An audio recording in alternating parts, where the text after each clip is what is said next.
Now moving on to one-step equations. So here you're just trying to find the number that is represented by the letter to make the statement true. So my first one here is 5 plus a equals 9. So what that means is 5 plus something equals 9. What's my something equal to? And my something here is equal to 4. And then what we would normally do is write it directly underneath. So a is my something equals 9 minus 5 is 4 equals 4. Try and get in the habit of lining these up with the equal signs below each other. It just is a good practice to do, and then when we come to do more complicated equations, your workings will be easier to understand and you'll be more likely to get the questions right. The next one here, we have b plus 2 equals 5. So something plus 2 equals 5. What plus 2 equals 5? Well, 3, clearly, plus 2 is 5. So my value of b must be equal to 3. So again, I've lined up my equal sign, and I've got b equals 3. That's my answer. Next one here, c plus 3 equals 2. What plus 3 equals 2? Well, that's a bit more tricky, because you're going to say, well, nothing plus 3 equals 2, because 2 is less than 3. But, of course, this is mathematics, so we can have negative numbers. And c, in this case, will be minus 1, or negative 1, depends on how you want to call it, but it's the same thing. Negative 1 plus 3, oh, well, that is equal to 2. Okay, now for these three questions, as with all these questions, you can actually work out the answers by doing what we call the reverse calculation. So let's go back to question 1. If 5 plus a equals 9, then a is equal to 9 minus 5, which is 4. If b plus 2 equals 5, then b is equal to 5 minus 2, and 5 minus 2 is 3. And with c, then this one works out quite nicely, because you can see that c plus 3 equals 2. So c equals 2 minus the 3, and 2 minus 3 is minus 1. Those are called reverse calculations, and they're a neat way of solving equations.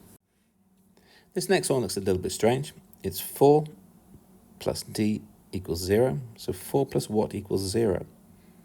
Well, I could do my reverse calculation. I could do 0 minus 4. Well, that equals minus 4. So d must equal minus 4. And you're going to say to yourself, well, 4 take away 4 is equal to 0. But that's what it means. If you think about it, 4 plus negative 4 is the same as 4 minus 4. And that equals 0. So it works. So remember, when you've got these sort of negative numbers going on, adding a negative is just the same as taking that number away. So that's just a little note for you to use to try and help you solve questions such as this. On to question 5. Now here we have 7 take away e equals 4. So 7 take away what equals 4? Or 7 take away 3 equals 4. So e equals 3. And in the way you could do that reverse calculation again, you could say 7 take away the 4 equals 3. So that's what I get here.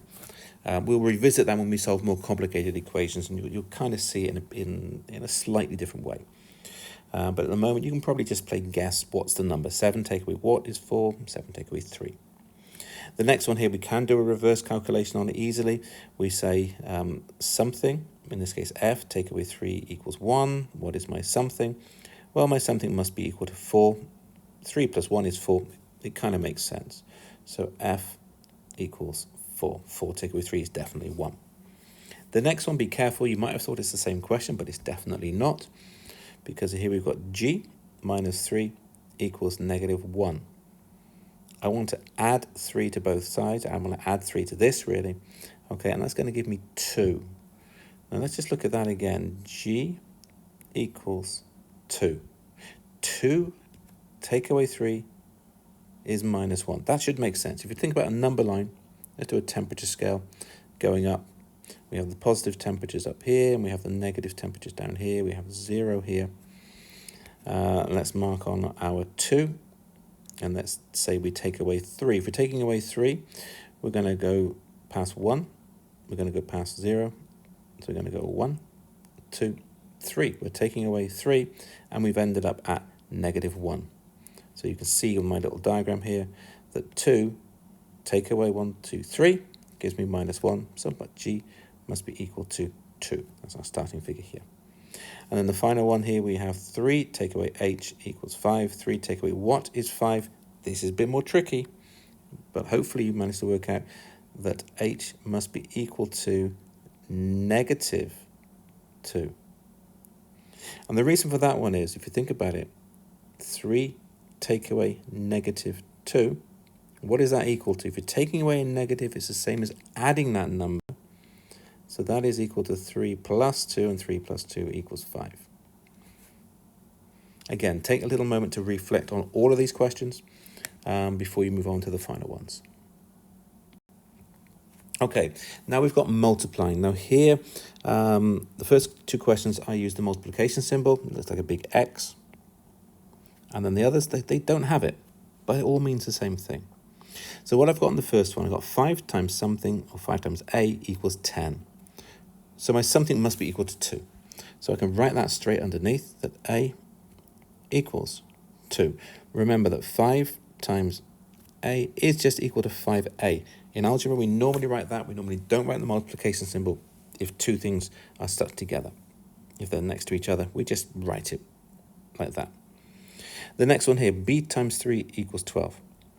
What times 3 equals 12? Well, 4 times 3 equals 12. So B must equal 4. And again, that question there, B times 3, could be written as B3. We don't actually do that. When we have things multiplied, we will put, if there's a number and a letter, we'll put the number first. We'll write 3B. If you did it in a test, accidentally wrote that, it's still correct. We would mark it correct, but we prefer to see it like that. And this is the notation we use for all the other questions down here. 4C equals 24. So that means 4 times what is equal to 24? 4 times 6 is 24. So my C must equal 6. The next one then, 2D equals 30. 2 times what equals 30? Well, 2 times 15. So D equals 15. And if you look at those two questions we've just done, you can get to the answer straight away by just doing the answer here, 24, divided by the thing that was multiplying my variable. 24 divided by 4 is 6. 30 divided by 2 is 15. I can do the same with the next one. 120 divided by 10 is 12. So my E equals 12. And that should make sense because 10 times 12 is obviously 120. This technique is really helpful when you're working out the other ones, especially with the negatives, because what we've got here is negative 2 times something equals 6.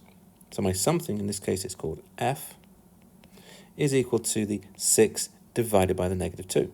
Well, 6 divided by 2 is 3. A positive divided by a negative is a negative, so it's negative 3. The next one then, I have 3G equals negative 12. So G will be equal to negative 12 divided by 3, which is negative 4. And negative divided by positive is a negative. And then the final one here, we have negative 4h equals 8. So 8 divided by negative 4 is going to be negative 2. So h equals negative 2. Again, take a moment to reflect on those, especially with ones involving negative numbers. And the final ones are divisions. Now, these divisions are written in two different ways. One, they're written as fractions, which is just a division, and the others are written with the division symbol that you are familiar with. So let's look at the first one. We have A divided by 3 equals 2. So something divided by 3 equals 2. The answer is 6. So I can write down underneath, lining up my equal signs, I should write A equals 6. The next one here, I have B divided by 5 is 3. So something divided by 5 is 3. That is 15. So B equals 15. Just trying to write that a little bit better.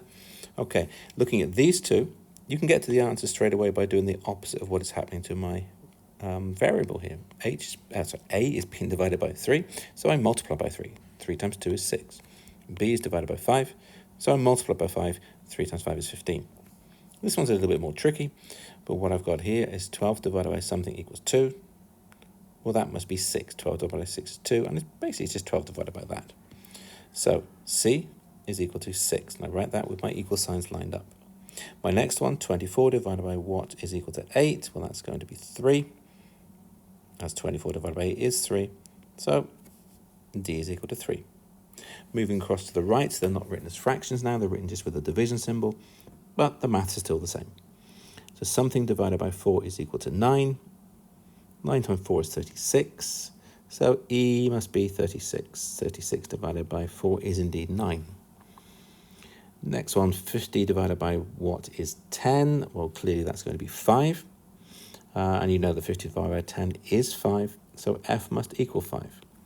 Remember, always check when you've written your answer, put it back in here. What does it say? 50 divided by 5. Yeah, that equals 10. Good, I got it right.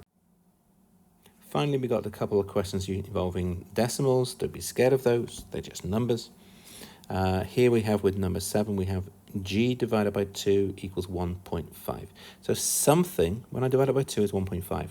Well, if I multiply these two values here, my 2 and my 1.5, I get 3. So 3 divided by 2 is indeed 1.5. So my g must equal to 3. And the final one here, I have 10 divided by something is 2.5. So 10 divided by what? Well, if I do 10 divided by 2.5, I get the answer of 4. And if you think about it, 10 divided by 4 is indeed going to be 2.5. There are 2.5 4s inside a 10. So ones with decimals, always be very careful, but don't be scared of them. The other ones, just look through again and see how these divisions work, and think about the reverse calculation to help you solve these by multiplying the numbers here. Okay, probably reflect, go through the video again just to double check. If you have any further questions on any of these topics, please drop me a message through on Google Classroom.